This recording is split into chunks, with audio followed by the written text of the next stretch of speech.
Dear readers of my poem book For an Hour We Lived from Flowers, this book came out in 2005 with iUniverse.com, and I would like to read some poems of it. First, let's go to the introduction.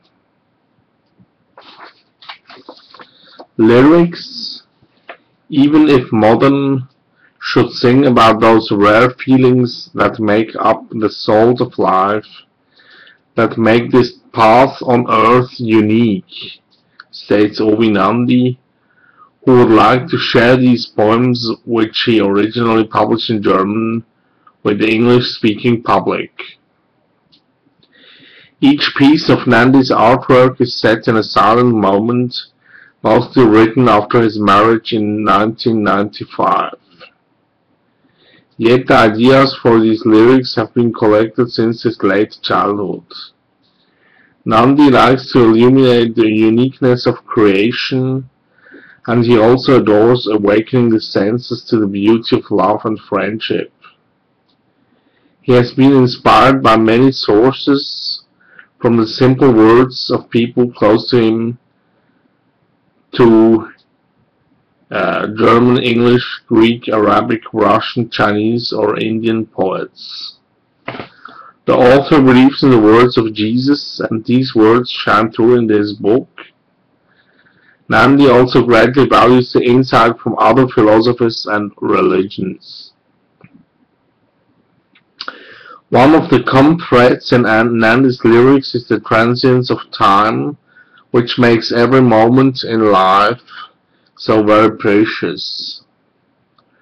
This may also be one of the reasons why readers of every age and origin find a part of themselves in his poems, and some readers would put these poems as a part of their daily meditations.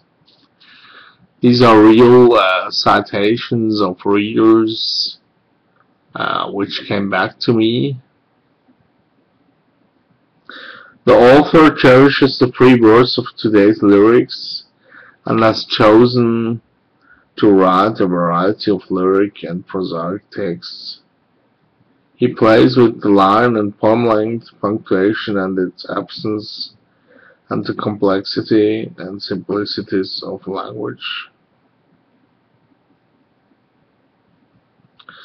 The author would like to thank Timothy Peter Coleman, originally from England, living in Switzerland, for his most valuable suggestions for translating these German poems.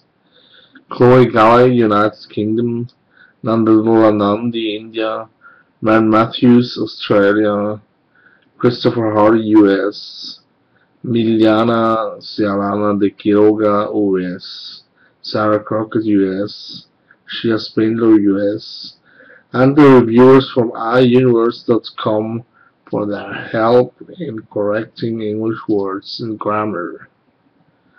Thanks are also due to Nandi's friends Thomas, a passionate nature photographer, for his poetic pictures.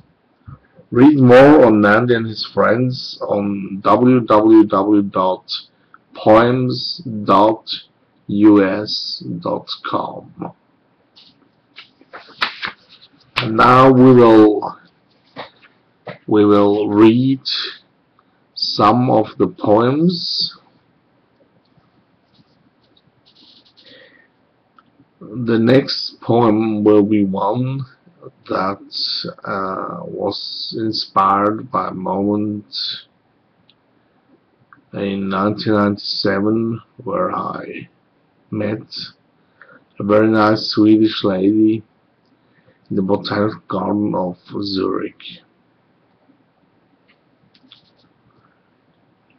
For an hour we lived from peonies, flowers freighted with pollen. This day in May, without holding hands. I wanted to ask you to explain to me the meaning of friendship, and we esteemed it beyond all borders. Now again they flower, only for a short while, freighted with pollen in a bottomless, deep red.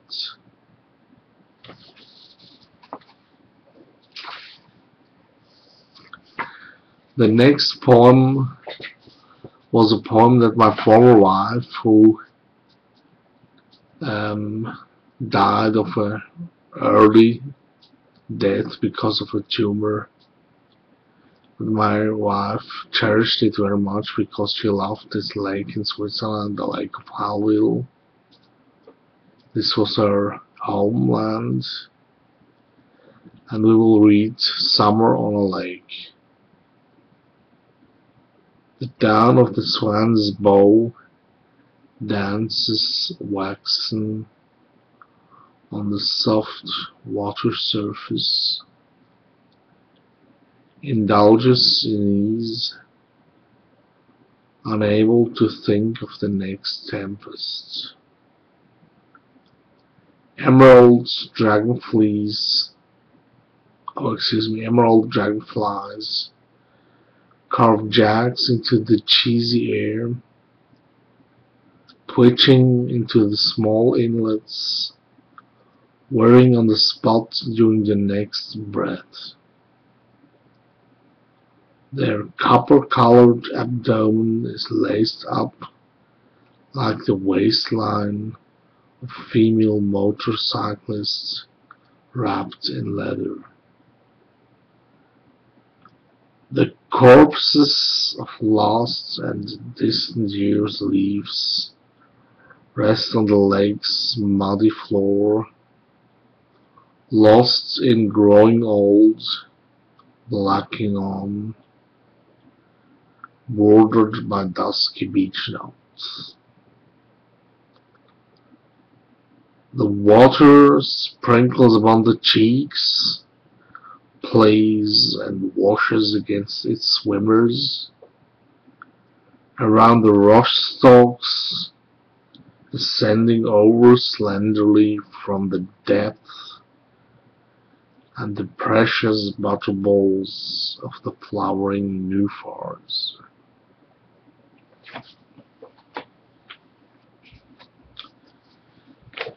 We will add more poem reading quite soon, but first I will check the settings of my microphone. I'm getting here that sometimes it reaches a red field, so maybe the microphone settings have to be adjusted. So thanks a lot.